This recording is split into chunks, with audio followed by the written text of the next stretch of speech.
الحمدللہ وکفیٰ وسلام علی عبادہ الذین اصطفیٰ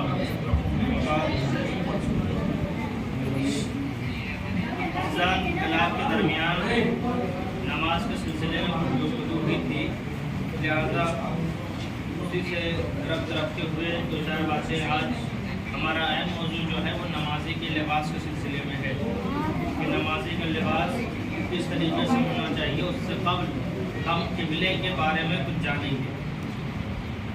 خانہ کعبہ جو مکہ مکرمہ میں ہے وہ ہمارا قبلہ ہے، لہذا ہر مسلمان کے لیے ضروری ہے کہ اس کے سامنے کھڑے ہو کر نماز پڑھے، لیکن جو شخص اس سے دور ہے اگر وہ اس طرح کھڑا ہو کہ لوگ کہیں کہ قبلے کی طرف منہ کر کے نماز پڑھ رہا ہے تو کافی ہے۔ یعنی اگر جس جانب قبلہ ہے اس جانب اگر انسان کھڑا ہو کر نماز ادا کر رہا ہے اور لوگ کہیں کہ اس کا رخ قبلے کی جانب ہے تو وہ جگہ اس کے لیے کافی ہے۔ اور دوسرے کام جو قبلے کی طرف منہ کر کے انجام دینے ضروری ہیں، مثلا جانور کو ذبح کرنا، ان کا بھی یہی حکم ہے کہ جب کوئی دیکھے تو یہ کہے کہ ہاں یہ قبلہ رخ ذبح ہو رہے ہیں۔ لیکن آج کل ہمارے یہاں جتنی بھی دکانیں ہیں، چاہے وہ مرغیوں کی دکانیں ہوں چاہے اور بھی، آپ کو یقین نہیں ہوتا ہے کہ وہ ذبح شرعی ہو رہی ہے یا نہیں، بس آپ مسلمان کے یہاں سے جا کے خرید رہے ہیں۔ ذبح کرنے کے جو احکامات ہیں وہ پوری طریقے سے وہ انجام دے رہا ہے یا نہیں، جانور کے خنجر اس سے الگ رکھا جائے یا اس کو زمین پر قبلہ رخ لٹا کر بسم اللہ اللہ اکبر کہہ کر چھری چلائی جائے، یہ سب آپ نہیں جانتے ہیں کہ وہ قصاب کر رہا ہے کہ نہیں کر رہا ہے۔ تو اس کے مسئلے میں آپ بس مسلمان کے یہاں سے جائیں، اتنا احتیاط کر سکتے ہیں کہ جس وقت وہ ذبح کر رہا ہو آپ اپنا رخ آپ اس جانب سے پھیر لیں، اپنا رخ اس جانب سے پھیر لیں تاکہ آپ کو یقین رہے کہ ہاں یہ صحیح طریقے سے ذبح کر رہا ہے۔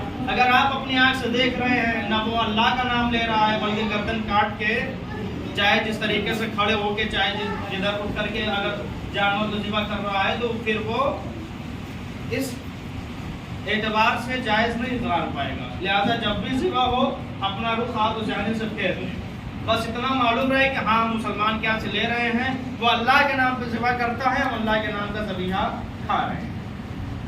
تو قبلے کے احکام یہی ہیں کہ جو کعبے کے قریب رہتے ہیں ان کے لیے واجب ہے کہ وہ کعبے کے سامنے نماز رک کر کے نماز ادا کریں، لیکن جو کعبے سے دور ہیں وہ کعبے کے سمت رخ کریں، یعنی جس سائڈ کعبہ ہے بس اس طرف اپنا منہ کر لیں، ان کی نماز مانی جائے گی۔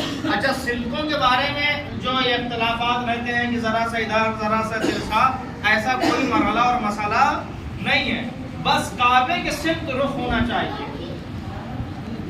ٹیڑھا اور ترچھا ہونا اس کی کوئی قید نہیں ہے، یہ ہمارے یہاں کی غلط فہمی ہے جو بہت رائج ہے کہ ذرا سا قبلہ ادھر ہے ذرا سا قبلہ ادھر ہے۔ یہ الگ بات ہے کہ اس زمانے میں کچھ ایسی چیزیں دستیاب نہیں تھی، اب تو بظاہر آدمی موبائل کے ذریعے سے قبلہ ڈائریکشن معلوم کر سکتا ہے، لیکن پہلے ایسا نہیں تھا۔ پہلے بس سمت دیکھے جاتے تھے، اور سمتیں اللہ نے 6 بنائی ہیں، 6 بنائی ہیں، شمال جنوب پچھم پورب اوپر اور نیچے، اور کہا جس سمت قبلہ ہے بس اس سمت رخ کر لو۔ تو قبلہ پچھم سمت میں ہے تو ہم اس سمت رخ کرنے ہماری نماز صحیح رہے گی۔ صلوات پڑھیں محمد علی محمد۔ نماز میں بدن کا ڈھانپنا ضروری ہے کہ مرد چاہے اسے کوئی دیکھ رہا ہو نماز کی حالت میں اپنی شرمگاہ کو ڈھانپے، اور بہتر یہ ہے کہ ناف سے گھٹنوں تک بدن بھی ڈھانپے۔ مرد کے لیے واجب ہے کہ اس کے لیے ضروری کیا ہے، صرف اپنی شرمگاہ کو ڈھانپ لے، اس کی نماز صحیح رہے گی، لیکن بہتر ہے کہ ناف سے لے کے گھٹنوں تک اپنا بدن ڈھانپے۔ عورتوں کے لیے واجب ہے کہ نماز میں اپنا سارا بدن ڈھانپے، چاہے انہیں کوئی دیکھ رہا ہو چاہے نہ، سوائے ان کے جو وضو میں دھوئے جاتے ہیں، مثلا وضو میں گٹے تک ہاتھ اور چہرہ، اور جہاں پہ مسح کیا جاتا ہے پیر، اتنا کھلا رہ سکتا ہے، لیکن بہتر ہے کہ اگر کوئی نامحرم ہو تو ان اعضاء کو بھی چھپا کے رکھے۔ اگر کوئی نامحرم ہو تو ان اعضاء کو بھی چھپا کر نماز کو ادا کرے۔ مرد کے لیے صرف آگے اور پیچھے کا حصہ چھپانا واجب ہے، عورتوں کے لیے سارا بدن چھپانا واجب ہے۔ نمازی کے لباس کی 6 شرطیں ہیں۔ نمازی کا لباس کیسا ہونا چاہیے؟ پہلی شرط پاک ہونا چاہیے، دوسری شرط مباح ہونا چاہیے، تیسری شرط مردار کے اجزاء سے نہ بنا ہو، یعنی مرے ہوئے جانور کے اجزاء سے نہ بنا ہو، اور چوتھی شرط حرام گوشت حیوان کے اجزاء سے نہ بنا ہو، یعنی وہ جانور جو حرام قرار دیے گئے ہیں ان کے اجزاء سے لباس نہ بنا ہو، یعنی ان کی اسکن، ان کے بال یا اور بھی دوسری چیز۔ اور پانچویں اور چھٹے، اگر نماز پڑھنے والا مرد ہو تو اس کا لباس خالص ریشم اور زردوزی کا بنا ہوا نہ ہو۔ ان شرطوں کی تفصیل آئندہ مسائل میں بیان کی جائے گی۔ عورتوں کے لیے ایسی کوئی قید نہیں ہے۔ اور اسی طریقے سے وہ لباس کہ جس سے اندر کا حصہ دکھائی دے، یعنی جالی دار یا اس طریقے کا لباس، تو اس لباس میں بھی نماز آدمی کی صحیح نہیں ہوگی۔ پہلی شرط نماز پڑھنے والے کا لباس پاک ہونا ضروری ہے۔ اگر کوئی شخص جان بوجھ کر حالت اختیار میں نجس بدن یا نجس لباس کے ساتھ نماز پڑھ رہا ہے تو اس کی نماز باطل ہے۔ یہ ایک شرط ہو گئی۔ اب دوسری شرط، نماز پڑھنے والے کا لباس مباح ہونا ضروری ہے۔ بس اگر ایک ایسا شخص جو جانتا ہے کہ غصبی لباس پہننا حرام ہے، اس نے کسی کا لباس، کسی کا کپڑا زبردستی پہن لیا، اس کی رضا نہیں ہے، اور وہ لباس پہن کے نماز پڑھ رہا ہے تو اس کی نماز صحیح نہیں ہوگی۔ جس کا لباس آپ نے پہن رکھا ہے یا تو یقین ہو کہ وہ اجازت دے دے گا اور آپ نماز ادا کریں، یا پھر اس کی اجازت لے کے نماز ادا کریں، تب نماز صحیح ہوگی۔ غصبی لباس میں نماز صحیح نہیں ہے۔ یہ نماز کے یعنی لباس مباح ہونا چاہیے نماز کی حالت میں۔ تیسری شرط، ضروری ہے کہ نماز پڑھنے والے کا لباس اور ہر وہ چیز جو شرمگاہ چھپانے کے لیے ناکافی احتیاط لازم کے بنا پر جہندہ خون والے مردہ حیوان کے اجزاء سے نہ بنی ہو، بلکہ اگر لباس مردہ حیوان مثلاً مچھلی اور سانپ سے تیار کیا جائے جس کا خون جہندہ نہیں ہوتا ہے تو احتیاط مستحب یہ ہے کہ اس کے ساتھ نماز نہ پڑھی جائے۔ احتیاط مستحب یہ ہے کہ اس لباس کے ساتھ بھی نماز نہ پڑھی جائے۔ چوتھی شرط، ضروری ہے کہ نماز پڑھنے والے کا لباس ان چیزوں کے علاوہ جو صرف شرمگاہ چھپانے کے لیے ناکافی ہیں، مثلاً جراب اور جانوروں کے اجزاء سے تیار کیا ہوا نہ ہو، بلکہ احتیاط لازم کے بنا پر ہر اس جانور کے اجزاء سے بنا ہوا نہ ہو جس کا گوشت حرام ہے، جس کا گوشت حرام ہے، اس جانور کے اجزاء کا لباس نہ بنا ہو۔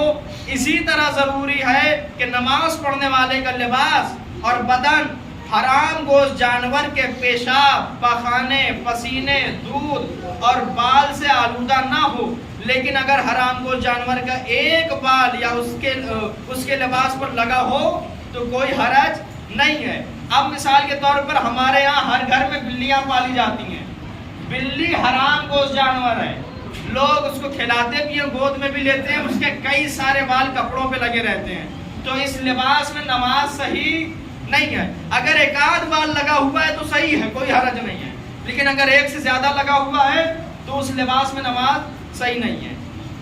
پانچویں شرط، زردوزی کا لباس پہننا مردوں کے لیے حرام ہے اور اس کے ساتھ نماز پڑھنا باطل ہے، لیکن عورتوں کے لیے نماز میں یا نماز کے علاوہ اس کے پہننے میں کوئی حرج نہیں ہے۔ چھٹی شرط، نماز پڑھنے والے مرد کا لباس حتیٰ کہ احتیاط مستحب کی بنا پر ٹوپی، زاربند بھی خالص ریشم کا نہیں ہونا چاہیے۔ ٹوپی اور زاربند بھی خالص ریشم کا نہیں ہونا چاہیے، اور نماز کے علاوہ بھی خالص ریشم پہننا مردوں کے لیے حرام ہے۔ ریشم کا کپڑا پہننا مردوں کے لیے حرام ہے۔ یہ کچھ چیزیں تھیں کہ جو نماز میں ضروری تھیں لباس کے سلسلے میں۔ جن صورتوں میں نمازی کا بدن اور لباس پاک ہونا ضروری نہیں ہے، یہ ایسی صورتیں تھیں کہ جس میں نمازی کا لباس پاک ہونا ضروری ہے، مباح ہونا ضروری ہے۔ 3 صورتیں ایسی جس میں پاک ہونا ضروری نہیں۔ پہلا، اس کے بدن کے زخم یا جراحت یا پھوڑی کی وجہ سے اس کے بدن یا لباس پر خون لگ جائے، یعنی چوٹ لگی ہوئی ہے اور وہ بار بار خون نکل جا رہا ہے اور اس نے دوا بھی لگا رکھی ہے یا پٹی بھی کر رکھی پھر بھی خون نکل گیا اور وہ کپڑے میں لگ گیا ہے، تو اس لباس میں کوئی حرج نہیں ہے۔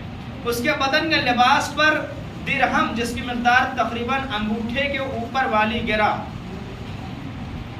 اس سے کم یعنی یا اس مقدار میں اگر خون یا کوئی خون لگا ہوا ہے تو آپ نماز پڑھ سکتے ہیں، اگر اس سے زیادہ ہے تو آپ نماز نہیں پڑھ سکتے۔ یہ جس کو درہم بغلی کہا جاتا ہے، اس کے جتنا اس کی کوانٹٹی میں اگر خون ہے یعنی کئی جگہ پہ بھی اگر ملا کے اتنا ہو رہا ہے تو نماز آپ پڑھ سکتے ہیں، اس سے زیادہ ہے تو نماز نہیں پڑھ سکتے۔